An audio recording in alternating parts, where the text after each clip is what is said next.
Assalamualaikum warahmatullahi wabarakatuh. Selamat pagi anak-anak hebat. Nah, bagaimana kabarnya hari ini? Semoga tetap sehat, tetap semangat belajar walaupun di masa pandemi COVID ini ya. Nah, sebelum itu, marilah kita siapkan diri, siapkan semangat terbaik kalian untuk mengikuti pembelajaran hari ini. Dan ayo kita sama-sama berdoa terlebih dahulu. Berdoa dimulai. Berdoa selesai. Nah, hari ini kita akan belajar tentang KPK dan FPB. KPK singkatan dari kelipatan persekutuan terkecil, sedangkan FPB singkatan dari faktor persekutuan terbesar. Nah, untuk lebih lanjut, marilah kita simak video ini ya. Nah, materi kita hari ini tentang KPK dan FPB. Yang pertama, kita akan bahas tentang KPK atau kelipatan persekutuan terkecil. Nah, KPK merupakan bilangan bulat positif terkecil yang dapat dibagi dua bilangan atau lebih. Di sini, Bu Guru ada contoh untuk menentukan KPK dari 10 dan 20. Kita menggunakan tabel sebagai alat bantu untuk mencari KPK ya.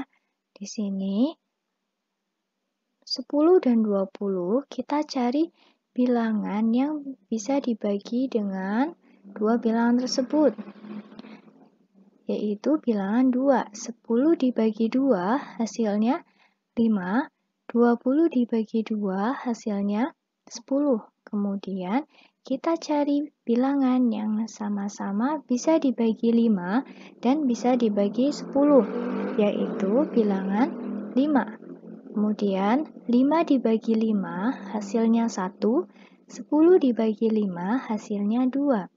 Nah, di sini untuk menentukan KPK di bagian samping dan di bagian bawah yang berwarna kuning di sini membentuk huruf L. Jadi KPK-nya itu 2 dikali 5 dikali 1 dikali 2. Atau kita bisa tulis, karena 2-nya ada 2, jadi bisa kita tulis 2 pangkat 2 dikali 5. Nah, hasilnya di sini adalah 20. Kemudian, Bu Guru ada contoh lagi untuk menentukan KPK dari 20 dan 24. Sama seperti contoh sebelumnya, kita menggunakan tabel dan kita cari bilangan pembagi yang sama-sama bisa dibagi 20 dan 24, yaitu 2. 20 dibagi 2 hasilnya 10, sedangkan 24 dibagi 2 hasilnya 12. Nah, kita cari bilangan pembagi lagi yang bisa dibagi 10 dan bisa dibagi 12. Yaitu 2. 10 dibagi 2 hasilnya 5, 12 dibagi 2 hasilnya 6. Nah, di sini 6 masih bisa dibagikan, tetapi 5 itu sudah tidak bisa dibagi karena dia merupakan bilangan prima. Jadi kalau KPK di sini boleh jika ada salah satu bilangan yang masih bisa dibagi, kita bisa lanjutkan perhitungannya dengan membagi satu bilangan tersebut. Kita dibagi 2. 5 dibagi 2 itu tidak bisa, jadi 5-nya itu tetap 5, yang kita bagi itu bilangan 6. Kemudian 6 dibagi 2 hasilnya 3. Untuk menentukan KPK di sini sama seperti contoh sebelumnya, di bagian samping dan di bagian paling bawah membentuk huruf L. Nah, di sini yang berwarna kuning ya. Jadi KPK-nya itu 2 dikali 2 dikali 2 dikali 5 dikali 3, atau kita bisa tulis 2 pangkat 3 dikali 5 dikali 3. Hasilnya 120. Nah, bagaimana cara untuk menyelesaikan soal cerita tentang KPK? Nah, soal cerita itu bisa diselesaikan dengan KPK jika ada beberapa bilangan Dan dalam soal tersebut ditanyakan kapan terjadi pertemuan kembali. Nah, biasanya di dalam soal ada kata setiap atau sekali. Nah, di sini kata setiap atau sekali itu menjadi kunci bahwa soal cerita tersebut menggunakan penyelesaian dengan KPK. Contohnya di sini, Dani pergi ke perpustakaan setiap 8 hari, sedangkan Rudi setiap 6 hari. Nah, jika mereka pergi ke perpustakaan bersama pada hari Selasa, hari apa mereka kembali ke perpustakaan bersama? Nah, di sini ada kata setiap 8 hari dan setiap 6 hari. Jadi, pada soal cerita tersebut mengindikasikan bahwa soal cerita tersebut menggunakan penyelesaian dengan KPK. Nah, kita menggunakan tabel, kita cari KPK dari 8 dan 6. Kita cari bilangan pembaginya yang bisa dibagi 8 dan bisa dibagi 6, yaitu 2. Kemudian, 8 dibagi 2 hasilnya 4, 6 dibagi 2 hasilnya 3. Nah, bilangan 4 ini masih bisa dibagi, jadi 4-nya kita bagi 2, hasilnya 2, dan 3 itu kan tidak bisa dibagi 2, jadi 3 tetap bilangan 3. Nah, KPK-nya di sini di bagian samping dan di bagian paling bawah, membentuk huruf L yang berwarna kuning. Nah, KPK-nya 2 dikali 2 dikali 2 dikali 3, atau kita bisa tulis 2 pangkat 3 dikali 3 hasilnya 24. Nah, sudah kita temukan KPK-nya dari 8 dan 6, kemudian kita cermati lagi.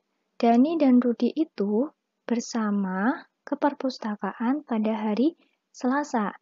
Nah, jadi mereka akan ke perpustakaan bersama lagi, yaitu pada hari Selasa ditambah 24 hari lagi. Kita cari, perhitungannya itu dimulai hari Rabu ya, karena hari Selasa itu mereka sedang bertemu. Jadi, kita hitung dari hari Rabu, Kamis, Jumat, Sabtu, Minggu, dan seterusnya sampai hari ke-24 yaitu hari Jumat. Jadi, Dani dan Rudi akan kembali ke perpustakaan bersama pada hari Jumat. Kemudian, materi yang kedua kita akan bahas tentang FPB atau faktor persekutuan terbesar. Nah, FPB ini merupakan bilangan bulat positif terbesar yang dapat membagi habis kedua bilangan atau lebih. Nah, di sini Bu Guru ada contoh untuk menentukan FPB dari 30 dan 40. Kita menggunakan tabel seperti pada KPK.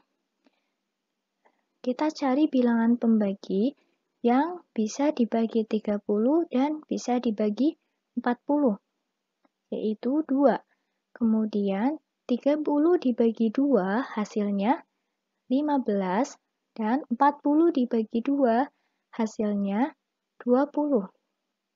Kemudian kita cari bilangan pembaginya yang sama-sama bisa dibagi 15 dan bisa dibagi 20, yaitu 5. Kemudian 15 dibagi 5 hasilnya 3 dan 20 dibagi 5 hasilnya 4. Nah, perbedaan dengan KPK di sini, jika FPB itu harus dua bilangan tersebut harus bisa dibagi angka yang sama. Nah, di sini walaupun 4 bisa dibagi 2, tetapi 3 itu tidak bisa dibagi 2. Jadi, penyelesaian FPB selesai sampai di situ ya. Jadi, FPB itu bagian yang paling samping yang berwarna kuning di sini, yaitu 2 dikali 5, hasilnya 10. Kemudian, Bu Guru ada contoh lagi, menentukan FPB dari 12 dan 20. kita gunakan tabel. Seperti pada contoh sebelumnya, kita cari bilangan pembagi yang bisa dibagi 12 dan bisa dibagi 20, yaitu 2. Kemudian 12 dibagi 2 hasilnya 6. Kemudian 20 dibagi 2 hasilnya 10. Nah, kita cari bilangan pembagi lagi yang bisa dibagi 6 dan bisa dibagi 10, yaitu bilangan 2. 6 dibagi 2 hasilnya 3 dan 10 dibagi 2 hasilnya 5. Nah, di sini perhitungannya selesai sampai di situ karena 3 dan 5 itu tidak bisa dibagi angka yang sama. Harus dua-duanya bisa dibagi. Jadi, FPB-nya itu di bagian paling samping, yaitu 2 dikali 2, hasilnya 4. Nah, bagaimana cara menyelesaikan soal cerita tentang FPB? Nah, soal cerita bisa diselesaikan dengan FPB jika ada beberapa bilangan yang ingin dikelompokkan. Nah, biasanya terdapat kata jumlah maksimal atau jumlah terbanyak. Di sini Bu Guru ada contoh, yaitu Sylvie mempunyai 2 pita yang masing-masing panjangnya 18 cm dan 30 cm. Pita itu dipotong menjadi beberapa bagian dengan panjang yang sama. Berapa jumlah ukuran terpanjang untuk masing-masing bagian? Nah, di sini ada kata kuncinya yaitu jumlah ukuran terpanjang. Jadi, soal di sini mengindikasikan bahwa soal tersebut diselesaikan dengan FPB. Kemudian, kita cari FPB dari 18 dan 30. Kita cari bilangan pembaginya yang bisa dibagi 18 dan bisa dibagi 30, yaitu 2. Kemudian 18 dibagi 2, hasilnya 9. 30 dibagi 2, hasilnya 15. Kemudian kita cari bilangan yang bisa dibagi 9 dan bisa dibagi 15, yaitu 3.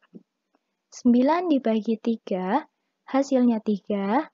15 dibagi 3, hasilnya 5. Nah, perhitungan di sini selesai sampai di situ karena 3 dan 5 itu sudah tidak bisa dibagi bilangan yang sama. Jadi FPB-nya itu di bagian samping yang berwarna kuning, yaitu 2 dikali 3, hasilnya 6. Jadi, ukuran pita terpanjang untuk masing-masing bagian adalah 6 cm. Nah, di sini Bu Guru mempunyai 4 soal untuk kalian coba agar materi tentang KPK dan FPB dapat dipahami dengan baik ya. Selamat mencoba. Nah, itu materi kita hari ini tentang KPK dan FPB. Semoga dapat dipahami dengan baik oleh anak-anak ya. Nah, jangan lupa latihan soal yang sudah tertera dicoba agar anak-anak lebih dapat memahami materi tentang KPK dan FPB. Nah, sekian dari Ibu. Tetap jaga kesehatan dan tetap semangat belajar ya. Sekian, wabillahi taufik wal hidayah. Wassalamualaikum warahmatullahi wabarakatuh.